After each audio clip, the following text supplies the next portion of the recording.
Olá, no Foco em Negócio de hoje, nós vamos falar sobre o papel do executivo de RH. Eu estou aqui com Silvia Lopes, profissional com experiência em várias empresas, tais como o Kibon, Bolsa de Valores. Silvia, tudo bem? Tudo bem, e você, Fabrício? Tudo certinho. Diz uma coisa pra gente, assim, quais são as principais competências que um profissional de RH, que vai trabalhar em alguma das áreas de RH, não importa qual, quais são as principais competências que ele tem que ter? Tá, primeiramente, esse profissional, ele tem que ser muito assertivo. Então, para que ele seja assertivo, ele tem que ser uma pessoa flexível, né? Ele tem que ter uma boa comunicação, um bom relacionamento interpessoal. Ele precisa estar muito antenado em todas as coisas que acontecem dentro e fora da organização. Resiliência, né, que hoje em dia as pessoas vêm falando muito, mas o foco da resiliência é justamente a pessoa poder voltar, né, e depois rever esses conceitos que não ficaram muito bem resolvidos para depois poder agir, né? E às vezes as pessoas confundem um pouco a resiliência com aquela coisa de não, eu volto, depois eu venho de uma outra maneira, mas não é via de qualquer jeito, e sim estudando bem passo a passo aquilo que ele tem que fazer realmente. Né? Então tem uma certa diferença aí. Tá, mas assim, por exemplo, o RH, você tem uma área mais técnica, que é departamento pessoal, e tem outra área, as outras áreas que são mais de humanas. Sim. O profissional de RH, ele obrigatoriamente precisa gostar de gente ou não? É fundamental. Que ele Mesmo goste nessa de área gente. mais técnica, né? Mesmo na área técnica, porque ele lida com pessoas o tempo inteiro. Então, é muito desagradável você chegar num departamento pessoal, por exemplo, que é mais técnico, mais operacional, e receber... onde as pessoas vão receber esse funcionário, esse colaborador, de uma maneira sem paciência, por exemplo, de forma mais agressiva. As pessoas têm dúvidas, e se elas vão ao DP, porque elas estão com dúvidas, seja com relação à folha de pagamento, ao seu contra-cheque, e muitas vezes a gente nota que as pessoas que atuam nessa área, infelizmente, não têm essa paciência para atender. Né? Então, são raras assim, aquelas que realmente param, dão explicação, colocam os detalhes, porque senão a pessoa vai sair cheia de dúvida mais do que quando entrou. Entendi. Quando eu militava mais forte dentro do mundo corporativo, antes de me tornar empresário, eu percebi assim, que eu trabalhei em algumas grandes corporações e eu percebia que algumas pessoas usavam o RH como... Bom, eu não estou com uma relação boa com o meu gestor, nem sempre as empresas têm aquele modelo de avaliação de competências, com feedback, avaliação de resultados, e às vezes o RH acaba sendo o porto seguro, alguém que ela vai se queixar. Você concorda com isso? Isso ainda se mantém? Como é que é isso? Olha, isso ainda se mantém em muitas empresas, mas eu acredito que, assim, na minha experiência, na minha expertise, não é para ser desse jeito. Né? A área de RH ela é muito mais do que isso. Então, se ela para ficar só atentando a olhar esse lado, né, de atendendo queixas, as pessoas, de reclamações, ela deixa de fazer o papel real que o RH tem, que é justamente evitar que problemas aconteçam, evitar que problemas de relacionamento interfiram dentro do processo. Né? Entendi. Então, mas a gente sabe que isso às vezes é um pouco utópico. Você tem uma empresa muito grande, ela tem, como eu falei, avaliação de desempenho, de resultado, e aí você não pode mandar a pessoa embora se ela não tiver 2 anos com feedback negativo. Muitas vezes a pessoa se reporta a 2 chefes no modelo matricial para que não haja nenhuma injustiça. Só que numa realidade brasileira, se você não tiver numa multinacional, numa empresa média, nem sempre isso acontece. Sim. E aí, quando a pessoa tem algum tipo de necessidade, está com uma relação hostil com o gestor imediato dela, é melhor ir para o gestor acima ou é melhor falar com o RH? O que você recomenda? Geralmente as pessoas acabam procurando realmente o RH. Eu não tiro o RH do foco, né? Ele acaba vindo no RH. Mas a gente tem todo um trabalho por trás. Então, é isso que eu quero dizer. A gente não tem que ser imediatista, né? Mas, ao mesmo tempo, a gente tem que fazer um trabalho bem definido lá atrás. Quando a gente está na organização, quando a gente entra numa organização, ele tem que ficar muito claro qual é o papel desse profissional de RH, qual é o papel do departamento em si dentro da organização. Né? Então, ele não tem que ficar só ouvindo problemas, não é esse o foco do RH. Sim. O que ele tem é que administrar bem. Então, por exemplo, você tem profissionais, gestores que não estão preparados para liderar. De repente, não tem argumento com o funcionário, não conversa, não tem paciência nenhuma, só executa, só pede para executar, só controla, mas não dá, não para conversar, para ensinar muitas vezes, para deixar claro o que ele quer, o que a área espera, quais são as metas que essa pessoa realmente tem que ter, o que ela precisa fazer para alcançar. O papel dele é fundamental para que o funcionário se Isso é bem possível, né? Ou seja, mesmo porque na área comercial, você sabe se você performa bem, se você se relaciona e principalmente você atinge os números de vendas. Marketing pega um pouco carona disso. As outras áreas são mais subjetivas. Mais dificuldades até. Mas ainda assim é importante para a pessoa saber se aquilo que ela está fazendo está em linha, até porque ela tem uma pseudo-garantia do procedimento. Sim. Isso cabe ao RH fazer, né? Isso, a gente tem os métodos, as ferramentas para fazer essas avaliações. Só que, por exemplo, numa avaliação de desempenho, antes de você aplicar uma avaliação de desempenho, porque de repente existe um processo dentro da empresa, existe uma certificação, e você tem lá como um processo do RH fazer avaliação de desempenho, pesquisa de clima, etc., você tem que preparar os gestores, você tem que preparar os funcionários. Então, eu acho que esse trabalho, ele vem de base mesmo. Você tem que começar com esse trabalho para depois implantar essa ferramenta. Não adianta eu ficar aplicando a ferramenta se ela depois não vai ter a utilidade que você precisa, né? Que não vai conseguir atingir o objetivo. Então, as pessoas, às vezes, muitas empresas acabam fazendo avaliação 360 graus, por exemplo, Sim, uma das mais comuns. Sem preparar os funcionários e os gestores para isso. Então, você é uma pessoa que eu me dou muito bem, me relaciono bem, vou ter uma avaliação ótima. O outro, que é mais distante, isso eu não conheço muito. Eu vou colocar aqui mais ou menos, um regular, o termo, né, que a pessoa for utilizar, favorável ou não.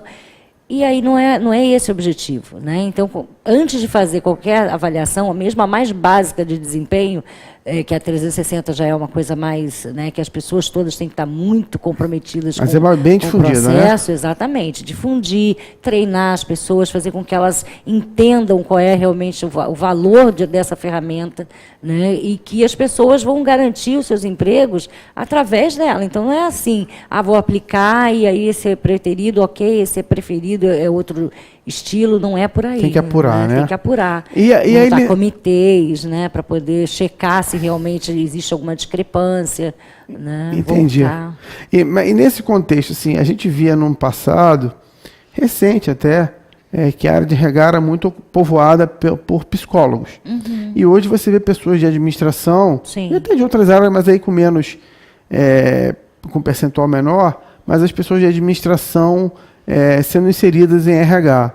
Você acha que tem um perfil ideal? O ideal é uma mescla? Qual é a sua percepção sobre isso? Olha, eu sou psicóloga, né, de formação. Então vai militar em causa própria. 30 anos. Não, acredito até que não.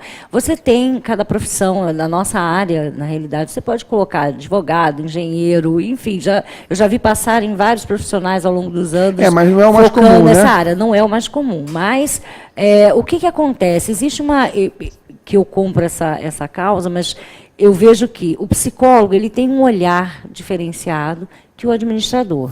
O administrador ele vai ser ótimo para administrar processos, né, toda essa parte de teoria, né, digamos. E o psicólogo ele tem que vir com um olhar mais comportamental, né? O que está ali por trás daquela frase, o que aquela pessoa está querendo dizer, qual é o momento realmente que a empresa está passando, por que as pessoas estão faltando. Ok, o administrador tem lá todos os controles, né, todos os indicadores, ele vai fazer isso super bem. Porém, o psicólogo ele tem um papel além de humanizar, né? De humanizar e de entender o que está acontecendo. Né? Porque a leitura você, por exemplo, vai fazer um processo seletivo com um psicólogo e com um administrador, você sente a diferença, né? As perguntas, o que ele avalia, qual é o laudo depois disso, né? Um vai para a questão comportamental, ele nessa função vai exercer bem, né? Existe a possibilidade, ou o discurso dele é um e a prática pode ser outra. Então, o psicólogo ele tem esse olhar, já o administrador não tem. Então, eu acho assim, tem espaço para os dois? Tem.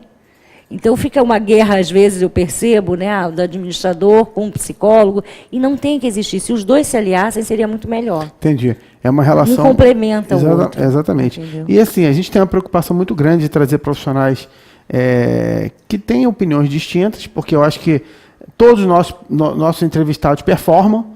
Então, se eles performam é porque tudo que eles estão falando aqui já aconteceu e deu certo. Sim. E quando você tem um olhar diferente de outra pessoa, isso funciona bem porque para o espectador, o telespectador, é mais interessante porque ele consegue ter visões distintas de caminhos de sucesso. Com certeza. Entrando um pouco na sua área de recrutamento e seleção, a sua principal área de competência, a gente vive um momento complexo no país, um momento de crise, e a gente percebe pessoas cada vez com menos oportunidades e com uma tendência de ir para uma entrevista quando surge a oportunidade de uma maneira tão desesperada que muitas vezes a pessoa tem um quê de equilíbrio, mas ali atrás tem fome, tem ansiedade. Grande, Como você tem percebido os processos seletivos nesse momento bem específico? Sim, bom, na empresa que eu trabalho, ela não vem passando por essa crise como a maioria passa, né? Então, mas mesmo assim, o número de desempregados é gigante. E nós estamos percebendo a ansiedade, realmente, pessoas que se sujeitam a fazer qualquer coisa, pessoas com uma formação superior, elevada, querendo, eu aceito como auxiliar, né, o primeiro nível, de repente, dentro da empresa. Então, a gente percebe a ansiedade por conta dos compromissos que cada um tem, as famílias que existem por trás. A gente não pode criticar isso, Não tem como você fechar os olhos. E, hoje em dia, você tem um mercado em que tem muita gente boa no mercado. Não tem vaga para todo mundo. Está mais fácil contratar. É muito mais fácil você contratar. Primeiro, para as empresas está muito mais cômodo porque o salário acaba baixando por conta da procura. Né? A oferta é X e a procura é Y. Então, você acaba baixando. Isso é natural das empresas. Automaticamente, elas abaixam esse valor. Então, um profissional que ela pagava um valor X, hoje ela paga menos X. Né? E os profissionais, por sua vez, eles estão vindo com essa ansiedade toda, mas, ao mesmo tempo, com muita vontade, né, obviamente, de serem efetivados, conseguir esse emprego. Entendi. Né? Então, a nossa área, ela recebe, né, ela escuta muito, ela tem escutado coisas que ela nunca escutou antes.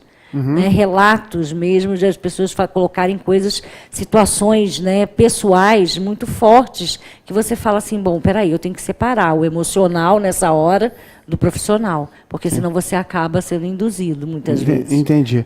E assim, por exemplo, há alguns anos atrás, isso é bem curioso, o país estava numa pujança econômica importante. O país saiu na capa da Times, o Corcovado voando, e naquele momento eu lembro que eu dava muita entrevista falando da escassez de mão de obra qualificada. Sim. E agora o momento é completamente diferente, sobrava vaga, agora falta vaga.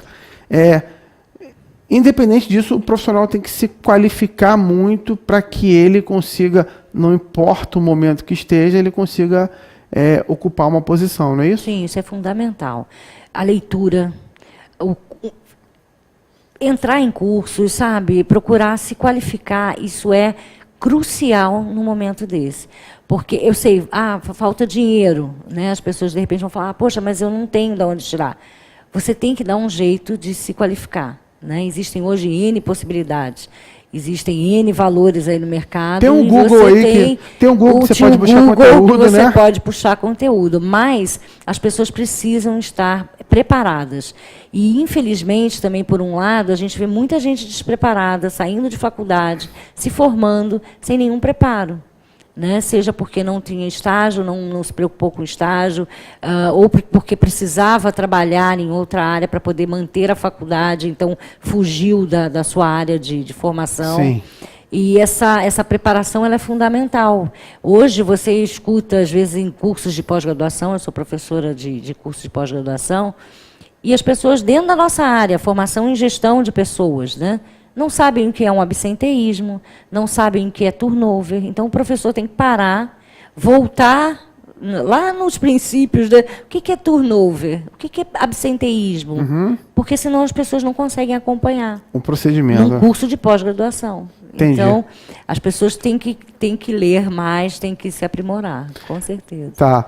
E, assim, existem os 3 principais pilares de RH, recrutamento, remuneração e treinamento, mas a gente percebe que outras áreas estão ficando cada vez mais importantes, como comunicação interna, que muitas vezes é delegado ao RH, Sim. até é uma questão muito controversa, mas você tem a área de responsabilidade social, a área de ética, ou seja, cada vez mais o politicamente correto está sendo cobrado pela sociedade e, consequentemente, nas empresas. Sim, né? Isso é fundamental também dentro de uma organização. Para que ela tenha sucesso, primeiro precisa que haja respeito. Né? Respeito da organização para com os funcionários, do funcionário para com o colega do lado, com a chefia, com a organização, compromisso. Né? Então, essa palavra comprometimento ela é muito forte. E você só vai atingir o comprometimento quando as pessoas entenderem o seu real valor dentro da organização. E qual é o espaço que elas ocupam, né, nesse sentido. Eu já atuei em todas essas áreas, né, especificamente gerenciando a área de RH como um todo e focando cada uma delas. Obrigatoriamente, né? Tem que conhecer então, um o pouco endomarketing é uma... Eu particularmente amo de paixão a área de endomarketing, onde a gente atrela toda esse propósito de fazer com que o profissional ele se sinta dentro da organização, né? Ele se sinta acolhido. Então, isso é fundamental para o desempenho dele, por exemplo. Tá. Mas a questão né? A responsabilidade social, idem, né? A ética, a postura, tudo isso ele é visto dentro desse foco de melhoria dentro da organização, do respeito, de fazer com que quem está de fora enxergue, poxa, eu posso consumir esse produto porque eu sei que esse produto é feito com ética. Eu sei que as pessoas, os profissionais dessa empresa atuam com responsabilidade social, que a empresa é eticamente responsável. Passa pelos valores da empresa. Exatamente. Você revê, os valores eles não são pré-determinados, existem os valores, mas eles podem ser revistos. E isso, essa mudança, né, esse rodar de valores, muitas vezes é fundamental para que as pessoas possam... Porque nem todo mundo tem os mesmos valores. Então, você encontrar as pessoas com os valores parecidos com os teus, como da organização, no caso, né? É um desafio, É um desafio, porque senão as pessoas entram e saem correndo, porque não tem sentido. Ou a empresa acaba tirando Ou a empresa também. acaba tirando. Entendi. E assim, para encerrar, são 2 perguntas em uma em 2. A tecnologia hoje ela influencia todos os setores da sociedade e ela está influenciando diretamente o comportamento das pessoas. As pessoas se relacionam muito mais digitalmente do que pessoalmente. Então, a gente tem muitas pessoas que assistem ao nosso programa, elas são pessoas que estão iniciando na área de recursos humanos, o quanto a tecnologia é importante para o desenvolvimento delas, para a formação atual, e o que esperar, ou como o profissional que está entrando no mercado, na área de RH, ele precisa se preparar para continuar prosperando e para ter futuro dentro da área. Tá. Na maioria das empresas, acredito que em todas, né, não importa o porte, ser de pequeno, médio ou grande porte, elas têm seus sistemas próprios, né, têm os seus softwares, enfim, existem diversas ferramentas que você precisa e necessita usar a tecnologia. Não tem por onde você correr. Né? Existem alguns cuidados, sim, né, que a gente tem que se preocupar enquanto RH, né, que é não fazer com que as pessoas se distanciem de pessoas por conta do mundo digital. Né, do mundo digital. Então, as mídias estão aí, você tem que ter muito controle, você não pode sair falando qualquer coisa, você tem que se policiar muito, né, porque você é um profissional. E dentro da empresa existe aquela coisa de você estar o tempo inteiro conversando por uma ferramenta que, de repente, é um aplicativo que você, às vezes, pode estar do lado da pessoa e não consegue conversar com ela. Então, a gente tem que promover que as pessoas se falem, mas que usem a tecnologia para utilizar processos, para desenvolver suas atividades, né? Mas não de deixar de falar com as pessoas pessoalmente. Isso é uma coisa que a gente tem que focar muito dentro das empresas. Então, pelo visto, assim, o foco principal continua sendo gostar de gente, né? Sim. Então tá Sempre. Bom. Maravilha. Obrigado. Nada, Esse foi mais um Foco Negócio, hoje com o tema O Papel do Executivo de RH, com a Silvia Lopes. Um abraço. Abraço.